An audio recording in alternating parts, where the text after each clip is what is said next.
Enjoy it. Tonight, chilling new images of the deadly Catholic school shooting in Minneapolis. A parent capturing haunting video showing the moment children raced from inside the church where 2 students were shot and killed, 18 children and adults wounded. Authorities describing disturbing details about the suspect, saying the shooter wanted to kill defenseless children. Police say the suspect fired 116 rounds from a rifle, 3 rounds from a shotgun. Investigators sifting through hundreds of pieces of evidence. The U.S. attorney saying, quote, the shooter's heart was full of hate. And late today, the father of one of those young kids killed, condemning the shooter as a coward. Alex Perez in Minneapolis. Tonight, the walkout at the CDC. A major revolt brewing over HHS Secretary Robert F. Kennedy Jr.'s ousting of the CDC director on the job for less than a month. 4 top officials resigning in protest, accusing Kennedy of pushing policies that do not reflect scientific reality. Also tonight, major headaches at Newark Airport. A ground stop ordered as millions of Americans head out for the long Labor Day weekend. Use caution, frequencies are unreliable. For the second time in just 24 hours, communications breaking down between air traffic control and pilots flying in and out of Newark. Overseas tonight, 2 weeks after President Trump's Alaska summit with Vladimir Putin, Russia unleashing its second largest attack since the start of the war in Ukraine. More than 600 drones and missiles targeting Kyiv, massive explosions erupting in residential areas, EU and British offices taking direct hits. Here in the U.S., the desperate search for a missing boy vanishing 2 weeks ago. Authorities finding his body, saying he was killed by an alligator. The heated confrontation at the U.S. Open between American Taylor Townsend and her opponent. What set this off? The dramatic rescue from a burning home. An 8-year-old boy trapped by the window on the 2nd floor. What he did to escape the smoke and the flames. And actor George Clooney canceling public appearances because of health issues. What we've now just learned. And the Powerball jackpot. The new number tonight, closing in on $1 billion. From ABC News World Headquarters in New York, this is World News Tonight with David York. Good evening, and thanks so much for joining us on a busy Thursday night. I'm Rachel Scott in for David. And we begin with the grief and anger after the horror that played out for school children targeted by a shooter as they prayed at church on the first week of classes at their Catholic school in Minneapolis. 2 children killed, 18 students and adults wounded. Tonight, new video from a parent who raced to the scene. The first images of children running out of that church, many in tears, older students taking the hand of younger ones. Authorities say they recovered 116 rounds from a rifle at the scene, along with 3 shotgun shells. They are sifting through the evidence, the words and the videos the suspect left behind, reflecting a descent into hate and madness. And late today, the father of 8-year-old Jesse Merkel, who was killed, asking that his son be remembered for the person he was, not for the act that ended his life. ABC's Alex Perez leads us off in Minneapolis tonight. Where's the shooter? Tonight, the horrifying scene inside that church laid bare. Video taken by a parent who raced to the Annunciation School church shows students running through the church, cowering, fear on their faces, a boy with his ears covered, one child in a wheelchair. In this shell-shocked community, investigators poring over a mountain of evidence trying to figure out what drove a deranged shooter to slaughter children as they prayed in church. The shooter was obsessed with the idea of killing children. Authorities say they recovered 116 rifle rounds at the scene, along with 3 shotgun shells. Do you think along the way maybe some signs or red flags were missed, or? That is certainly a possibility. But again, we're only 24 hours into this investigation. A coward decided to take our 8-year-old son Fletcher away from us. Jesse Merkel's 8-year-old son Fletcher was one of 2 children killed in the shooting. Devastated, the grieving father remembering his little boy.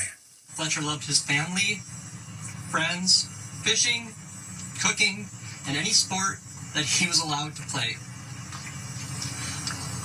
While the hole in our hearts and lives will never be filled. 15 children and 3 parishioners in their 80s were hurt. One hospital treating 8 children. First responders describing harrowing moments of bravery. I might be saying too much, but we had one kid that covered up another kid and took a shotgun blast to his back, things like that, and they were helping each other out. ICU nurse Amy Forchas rushed to her job as a pediatric nurse in the same hospital, only to find the unthinkable. So she checks into work going to help to do her job. That's all. That's exactly how it was. Without knowing at the Without time. knowing that one of the patients would be her daughter. Her daughter, Sophia, is out of surgery, but still in critical condition. Overnight, thousands came out for a vigil, a community forever linked by a shared grief from a senseless attack that has changed the course of so many lives. How is it that such a terrible tragedy could take place in a place that's the house of God and the gate of heaven? It's unthinkable. Authorities searching multiple residences connected to the shooter, finding a months-long descent into madness. A key piece of evidence, a YouTube video that was timed to be seen after the attack was carried out. The shooter expressed hate towards black people. The shooter expressed hate towards Mexican people. The shooter expressed hate towards Christian people. The shooter expressed hate towards Jewish people. In short, the shooter appeared to hate all of us. Another video showing the suspect taking a knife and stabbing an image of church pews, and a 4-page letter to the shooter's family warning them of the suspect's plan to kill. The shooter also expressed hatred of President Donald Trump. There appears to be only one group that the shooter didn't hate. One group of people who the shooter admired. The group were the school shooters and mass murderers that are notorious in this country. Robin Westman, seen in this yearbook photo obtained by her affiliate KSTP, was a member of the class of 2017 at the very school they attacked. At age 17, they filed documents to change names from Robert to Robin. Those documents were signed by her mother, Mary Grace Westman, who also worked at the school, retiring in 2021. Authorities say the shooter had no criminal history and purchased the rifle, shotgun, and pistol legally.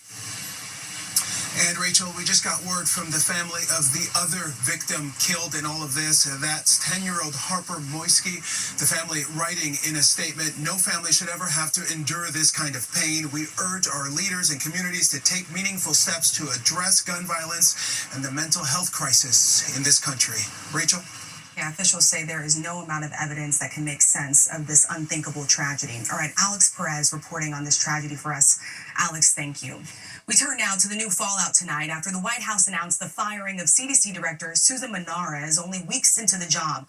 Menarez is refusing to resign, saying only President Trump himself can fire her. 4 other top officials at the CDC have now resigned, and tonight a walkout protest at the health agency. Here's ABC's Mary Bruce. Tonight at the Centers for Disease Control, dozens of workers walking out. 4 top officials resigning in protest after Health Secretary Robert F. Kennedy Jr. ousted CDC Director Susan Menarez. We need our leaders above us to believe in CDC and stop saying question the expert. In his resignation letter, the director of the Immunization Office saying Secretary Kennedy treats the CDC as a tool to generate policies and materials that do not reflect scientific reality. Raise your right hand. Kennedy swore Menarez in as the new CDC director just last month. Susan is an expert in public health. Kennedy is a known vaccine skeptic. In her confirmation hearing, Menarez defending the scientific consensus. Vaccines absolutely save lives, and if I'm confirmed as a CDC director, I commit to making sure that we continue to prioritize vaccine availability. But she clashed with Kennedy, who has moved quickly to overhaul vaccine policy.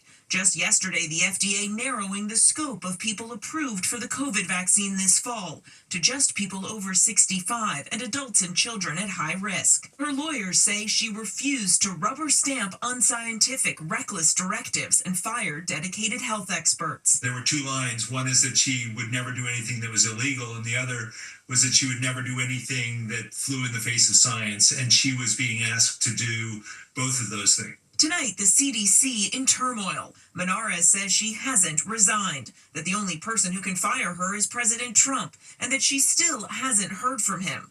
But the White House insists the president has fired her because she is, quote, not aligned with his mission. There's a lot of trouble at CDC, and it's going to require getting rid of some people over the long term in order for us to change the institutional culture.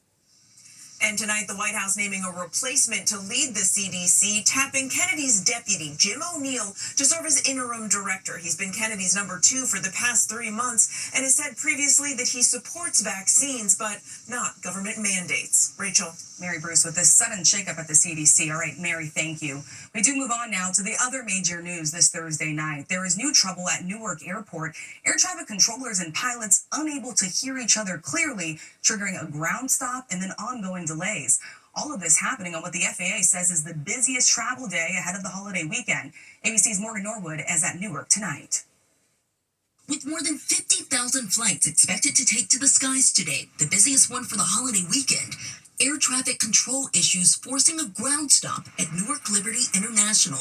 Many incoming flights halted for nearly 2 hours as controllers and pilots struggled to hear each other on some radio frequencies. Is it the comm or the ILS frequencies that are unreliable? It's that comm. Same old here. Frequencies are no good. There's parts missing. I don't know. They come and go. The outage occurring at the Philadelphia facility that directs aircraft in and out of Newark. It's the second one in the past day. Betty Bunger telling me she's facing a 2-hour delay. You know, you can't get yourself upset. It's a holiday weekend. There's a lot of people, lots of crying babies. They're more unhappy than I am. That same Philadelphia facility plagued by staffing shortages and equipment failures for months. The disruption coming as the FAA expects a record-breaking weekend for air travel, the busiest in 15 years. More than 17 million travelers expected to pass through checkpoints today through Wednesday. And Rachel, the average delays here at Newark topping about 2 hours. The FAA also slashing flights by about 20% as it investigates what caused this communication issue. Rachel? A major headache for travelers, right, Morgan? Thank you. We turn overseas tonight, 2 weeks after President Trump hosted Vladimir Putin at the Alaska summit aimed at achieving a ceasefire. Russia pounded Ukraine with one of the fiercest assaults of the war. Here's ABC's chief international correspondent, James Longman. The death toll is rising tonight after one of the biggest Russian attacks on Ukraine since the start of the war. This is the moment a Russian missile slammed into a residential neighborhood in Kyiv. Seconds later, another hit.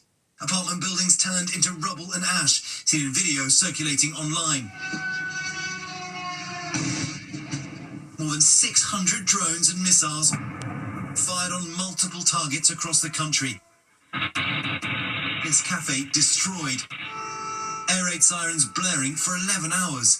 More than 20 people killed, including 4 children, a 2-year-old among them. This catastrophic attack comes less than 2 weeks after President Trump and Vladimir Putin met in Alaska in an effort to stop the war. But Putin apparently had a different kind of diplomacy in mind. Today, targeting critical buildings that house the European Union's mission in Ukraine, the British Council, and other foreign embassies.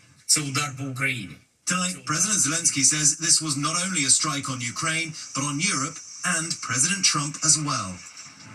And Rachel, there are serious doubts tonight about whether that Putin-Zelensky meeting will happen anytime soon, let alone an end to this war. Rachel? All right, James, thank you. Back here now to the desperate search for a missing boy in New Orleans. He vanished 2 weeks ago. Authorities finding his body in a pond near his home. They say he was killed by an alligator. Here's ABC's Victor Kendo. Tonight, authorities say a horrific alligator attack in New Orleans left a young child dead. 12-year-old Brian Vasquez, who vanished 2 weeks ago, was found by Cajun Navy searchers in an alligator-infested pond near his home. We will have hunters in that body of water eradicating these nuisance alligators. At least 2 alligators have been caught. Residents are frustrated. This should have been dredged a long time ago, and this should have been done a long time ago. Police say Vasquez is nonverbal. Tonight, the Cajun Navy says they're helping to identify the gator that took the little boy's life. Maybe, hopefully, too, one day this neighborhood can, take back this waterway. And Rachel, New Orleans police have launched an internal investigation over a delay in their initial response after that child went missing. Rachel? All right, Victor, thank you. Now to that heated confrontation after a second-round match at the U.S. Open here in New York. After Yelena Ostapenko lost to Taylor Townsend, the two exchanging sharp words, Townsend saying Ostapenko accusing her of having no class and no education. ABC's Matt Rivers has more. It was the U.S. Open play that sparked a tense showdown. American Taylor Townsend clipping the top of the net, then going on to clinch a win against Jelena Ostapenko of Latvia. Ostapenko telling Townsend to apologize for skimming the net, a lucky break, which, according to tennis etiquette, usually prompts a wave or gesture of apology.